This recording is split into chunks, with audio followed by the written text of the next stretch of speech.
Bonjour et bienvenue sur la chaîne TV de Cocotland. Cette vidéo sera consacrée au PC portable gamer ultra haut de gamme, le XMG Ultimate U726. Alors c'est actuellement le fleuron de cet assembleur allemand. Nous allons comprendre pourquoi à travers cette vidéo. Le concept est relativement simple, il s'agit de proposer des composants très puissants que l'on retrouve habituellement sur les PC portables, les PC de bureau, pardon, intégrés dans un châssis portable 17 pouces. Alors là vraiment c'est tout nouveau, si on veut. Il y avait déjà eu un aperçu sur l'ancienne génération de XMG de la série Ultimate aussi, que nous avions testé. Mais là, en fait, la nouveauté, c'est que ce n'est plus simplement le CPU qui est une version de bureau, mais c'est aussi la carte graphique, puisque c'est la nouveauté de chez Nvidia, dont nous parlerons un peu plus tard. Alors comme d'habitude avec XMG, ce châssis est fourni par Clevo. Il s'agit du P870M, qui est une nouveauté dans cette fin d'année. On en a pas mal parlé sur le site. Alors ce constructeur est donc le chinois, spécialiste du PC portable, qui équipe plusieurs autres assembleurs. Alors ce châssis a pour particularité d'avoir plusieurs nouveautés au niveau design, et nous le verrons ici au niveau du refroidissement. Alors on attaque tout de suite dans le vif du sujet, avec les caractéristiques techniques de notre exemplaire de près. Un processeur de nouvelle génération, le Skylake Intel Core i7 6700, un quad-core desktop cadencé à 4 GHz en mode turbo. Il est accompagné de 32 Go de RAM, répartis sur 4 slots, chacun équipé d'une barrette de 8 Go en DDR4 2400 MHz. La partie graphique héberge une GeForce Nvidia 980, comme je vous l'ai dit, en version 8 Go de GDDR5. Donc c'est une nouveauté sur les PC portables gamer. Nous en avons beaucoup parlé ces dernières semaines. Il se place au-dessus de la 980M puisqu'il s'agit d'une version de PC de bureau aux spécificités techniques revues à la hausse. Nous reviendrons sur ces détails techniques dans notre test écrit. En ce qui concerne le stockage, le U726 dispose d'un SSD Samsung de 512 Go et un disque dur mécanique de 2 Tera à 7200 tours minute. Pour couronner le tout, l'écran est équipé d'une dalle 17 pouces IPS 4K. C'est nous qui l'avons demandé puisque nous souhaitions évaluer la 980 dans une définition 4K et voir si elle s'en sortait. Alors vous l'aurez compris, c'est du costaud et nos premiers benchmarks postés sur le site l'attestent. Cette configuration figure vraiment parmi le top mondial des PC portables gamers qu'on appelle désormais ultimes, puisque c'est des machines quand même qui sont vendues à des prix eux aussi ultimes. Là pour le coup, il est question de 4000 €. Ces tout nouveaux composants sont hébergés dans un tout nouveau châssis, donc fabriqué par le constructeur Clevo. Le P870M reprend tous les codes habituels des châssis Clevo, mais cette fois, vous le verrez, il y a une tentative évidente de recherche de design. Pour améliorer son identité gaming, certains crieront au blasphème, ça on s'y attend, et puis d'autres trouveront ça génial. Ça c'est comme d'habitude une histoire de goût. Alors tout d'abord, justement, le capot, comme vous pouvez le voir, ici, il y a désormais des petites stries. Alors je sais pas si ça rend à la caméra, mais en fait, il n'est pas plat. Il est donc avec des segments. Et bon, c'est plutôt pas mal. On regrette que ce ne soit pas de l'aluminium qui est utilisé, mais un plastique. Alors un plastique haut de gamme, certes, légèrement brillant, comme vous pouvez le voir, qui marque quand même un peu les traces de doigts, mais on a vu pire. En son centre, classiquement chez cet assembleur, on retrouve le logo XMG, mais qui n'est pas rétroéclairé, il est simplement gravé en noir, sur du noir, donc c'est presque à peine visible, et à ce niveau-là, les amateurs de sobriété resteront conquis. Alors, vous remarquerez peut-être que ici, dans ces fentes, il y a des LED. Donc une fois la machine mise sous tension, elles sont rétroéclairées en vert. Et apparemment elles vont rester vertes puisque nous n'avons pas trouvé le moyen de changer la couleur. Peut-être que ça viendra dans le logiciel plus tard. Voilà, alors on passe à la présentation de la tranche arrière qui, sur PC portable, est toujours un petit peu particulière. Alors là, vous voyez, c'est pas forcément super sexy. Par contre, vous constatez que c'est extrêmement bien aéré puisqu'on a une sorte de mèche qui vient sur tout le long. Alors au milieu c'est plutôt pour le design, mais ici c'est bien pour permettre à l'air chaud de s'extraire extrêmement facilement. Donc ça c'est plutôt pas mal. On retrouve ici beaucoup de plastique, hein. Donc ça c'est quelque chose qui est assez récurrent chez, chez ce constructeur Clévo, hein, parce que c'est bien Clévo qui a fait le châssis. Ici la prise d'alimentation secteur, un port USB et une prise HDMI. On aurait bien aimé aussi que les ports RJ45 soient à l'arrière, c'est quelque chose qu'on apprécie. On passe à la présentation de la tranche côté gauche. Alors vous voyez, c'est quand même relativement bien épais, hein. On est sur un portable qui est transportable, ne nous cachons pas. Alors les ports RJ45 dont je parlais, on les retrouve ici. Vous voyez qu'il y en a deux. Bon, ça peut dans certains cas être pratique. Ici, trois ports USB et la suite de jack, hein, pour les entrées micro. Il y a une sortie SPDF aussi, hein, pour notamment par exemple sortir sur un DAC. C'est plutôt, vous le voyez, c'est plutôt bien intégré, c'est propre. Alors que bon, bien sûr, on retrouve toujours le plastique. Sur la face avant, voilà, donc rien à noter de particulier, si ce n'est deux fentes ici, je ne sais pas si elles ressortent à l'image, qui permettent en fait tout simplement au son de sortir. Un petit rappel de diode ici pour savoir si on est sur batterie par exemple. Et pas grand chose.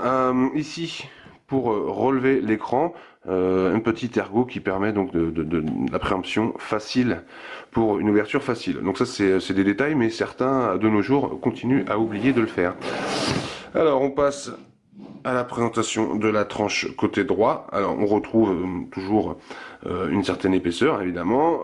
Ici le lecteur de carte SD, un port USB, les nouveaux ports de type USB 3.1 type C. Hein, donc bon, ça c'est la petite nouveauté. Il faudra donc pour en profiter avoir les périphériques compatibles. Vous trouvez deux sorties pour des écrans externes, ici du mini DisplayPort. Voilà ce qu'on peut dire sur les côtés. Vous remarquerez que sur le dessus, ici et ici, on trouve des grilles qui elles aussi permettent au son de sortir en fait. Donc c'est toujours, vous verrez que la prestation sonore de ce U726 est tout à fait satisfaisante. Et justement, c'est probablement aussi lié à cette intégration, alors visible, mais qui laisse bien le son sortir. On ouvre le capot de ce portable XMG. Alors évidemment, moi, je ne vais pas pouvoir tout vous montrer. Ici, nous sommes sur la dalle. Hop, je règle mon image, pardon. Ici, nous sommes sur une dalle de type IPS, donc 4K, en définition 4K. Là, comme je vous l'ai expliqué, c'est pour pouvoir tester la 980, donc c'est bien une demande de notre part. Alors malheureusement, sur les dalles 4K, actuellement, XMG ne peut pas proposer la G5. Elle est traitée anti-reflet, même si vous voyez mes reflets de lumière, hein, évidemment, mais elle est bien traitée anti-reflet. Et elle fait donc 17 pouces. À l'usage, dans notre test écrit, nous reviendrons dessus, elle est plutôt de très bonne qualité, cette dalle. Voilà, alors pour le reste, l'encadrement en plastique, ça c'est quelque chose, là aussi qu'on retrouve chez Clévo et chez d'autres, et c'est quelque chose que nous, on préfère quand c'est un petit encadrement avec de l'aluminium par exemple, ou un plastique différemment traité, puisque là en fait, ça donne un petit côté un peu cheap, qui n'est pas à l'image du reste de la machine. Par contre, vous voyez le choix de XMG d'avoir fait une charnière différente que d'habitude, qui permet aussi du coup un design différent, avec les enceintes de chaque côté. Cette charnière en monobloc est plutôt de bonne qualité, qui assure un très bon maintien de l'écran. On passe à la présentation de la partie clavier. Alors ici, rien de très nouveau. si ce n'est que on n'a plus le soft touch qui était avant quelque chose qu'on retrouvait toujours chez Clévo.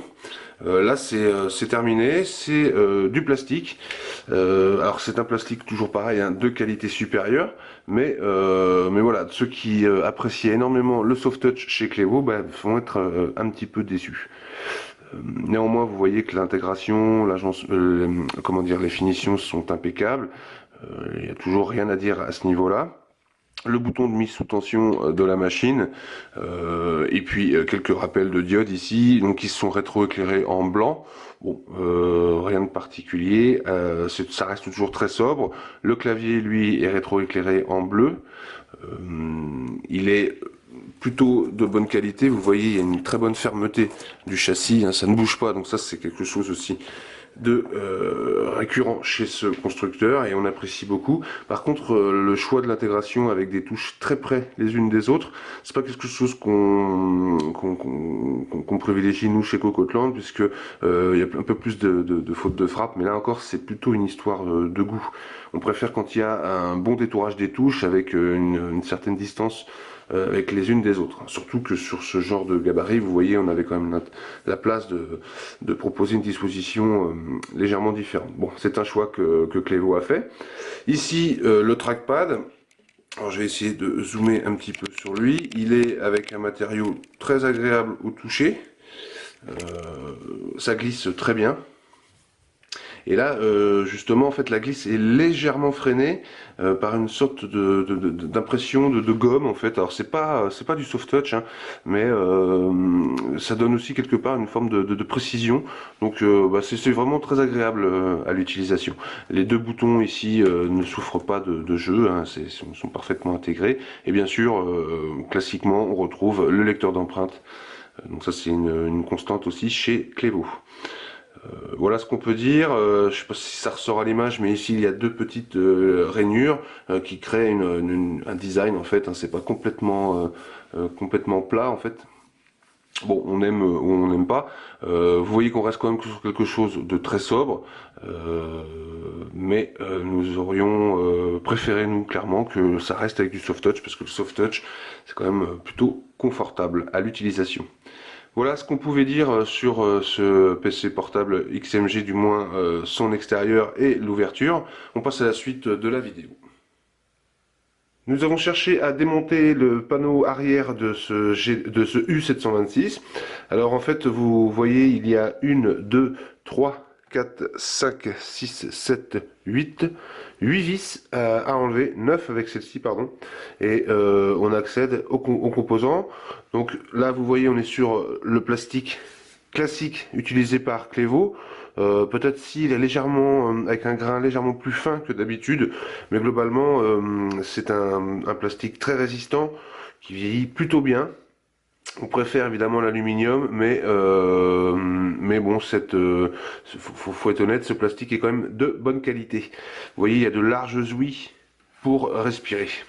Donc une fois ces vis retirées, eh ben, avec une carte de crédit, hein, un peu comme d'habitude, vous allez pouvoir retirer facilement le capot. Vous voyez, il vient très bien. Alors ce capot, rien à dire de particulier. Voilà. Alors, on a accès tout de suite aux composants. Vous voyez que l'agencement est un petit peu différent d'habitude chez Clévo. Alors, notamment au niveau des disques qui sont pas accessibles. À part celui-ci, vous pouvez le démonter. C'est l'emplacement 2,5 pouces, équipé dans notre cas d'un disque de 1 Tera à 7200 tours. 2 Tera, pardon. Alors, 7200 tours. Alors, où sont les M2? Eh bien, dessous. Alors, c'est vrai que du coup, par rapport à l'accessibilité, c'est pas forcément un bon point. Pour cette partie-là, du moins, parce que pour le reste, vous voyez que nous avons l'emplacement MXM, qui est donc très facilement accessible, avec son système de refroidissement bien séparé. Ici, pas moins de 1, 2, 3, 4, 5, 6 caloducs qui sont connectés à deux gros ventilateurs, chaque ventilateur ayant ses caloducs à lui. Donc là, en termes de capacité de refroidissement, on voit que effectivement, c'est très bien pensé, et nous verrons dans notre test justement que du coup ça donne d'excellents résultats. Un mot sur le deuxième emplacement MXM que vous voyez ici. Donc, puisque cette machine peut se commander avec un SLI de 970M. Donc là, dans notre cas, nous sommes avec une 980, la fameuse carte de Nvidia en version desktop. Donc c'est une nouveauté sur ce PC portable. Il n'y a pas pour l'instant de possibilité de commander un SLI de 980. Nous verrons avec XMG si ils ont prévu de le faire pour l'avenir. Alors là par contre du coup deux grosses 980 ici, ça risque de faire peut-être beaucoup. La partie CPU, vous voyez, est bien isolée dans son coin. Elle bénéficie de 3 caloducs et son système de refroidissement ici classique. Donc c'est plutôt facile d'accès. Je vous rappelle que nous sommes sur un processeur de type desktop, le i7 6000, le Core i7 6700. Donc je ne sais pas si vous pouvez voir ici, on voit le socket un petit peu qui est identique à celui que vous avez sur une carte mère de PC normale, avec donc une facilité pour le changer et l'entretenir en changeant la pâte thermique par exemple. Donc ça c'est un bon point. Les deux puces sont vraiment très faciles d'accès. Alors ici, les deux emplacements mémoire, au total il y en a 4, donc vous devinez que les deux autres sont eux aussi comme les ports M2 de l'autre côté de la carte mère. Donc là, dans notre cas, nous sommes équipés de 4 x 8 Go de DDR4 à 2400 MHz, donc de toute façon nous n'avons plus de slots disponibles. Je vous rassure, quand vous commandez 8 ou 16 Go de RAM, ils sont placés directement sous la carte mère et donc vous avez accès vous facilement à ces deux ports, à ces deux slots qui restent eux disponibles. Ici vous voyez le boomer. Donc la partition est signée Harman Kardon sur ce U726, hein, classiquement chez XMG, qui a un partenariat avec Harman Kardon, enfin plutôt Clevo, qui a un partenariat avec Harman Kardon. Donc rien de particulier à signaler, si ce n'est que la partition, nous le verrons dans le test, était plutôt pas mal du tout. Ici un mot sur la batterie qui est amovible, vous le voyez, hein, qui est donc avec des vis et qui peut être facilement retiré, donc changé. Rien à dire de particulier, nous verrons là aussi dans le test que sur ce type de produit, évidemment, l'autonomie est somme toute relative, voire anecdotique. Voilà ce qu'on peut dire sur l'agencement à l'intérieur de ce U726. Donc il y a un accès relativement facile aux principaux composants, si ce n'est les ports M2 et les deux autres slots DDR4. Pour le reste, c'est plutôt propre, bien réparti.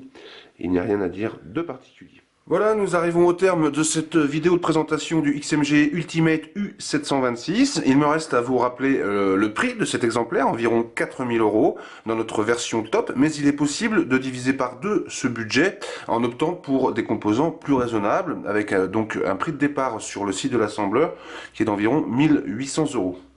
Alors pour terminer cette vidéo, une dernière séquence qui va venir juste après ce plan. Il est question de notre test de chauffe que nous avons réalisé préalablement. Alors nous l'appelons aussi stress test. Pour ceux qui ne connaissent pas, il permet d'évaluer concrètement l'efficacité du refroidissement de la machine et en déduire son potentiel, notamment par exemple en overclocking. Le reste de nos résultats sont à paraître très prochainement dans notre test complet écrit sur Cocoteland. Merci de nous suivre, bonne année et à très bientôt sur Cocotte TV.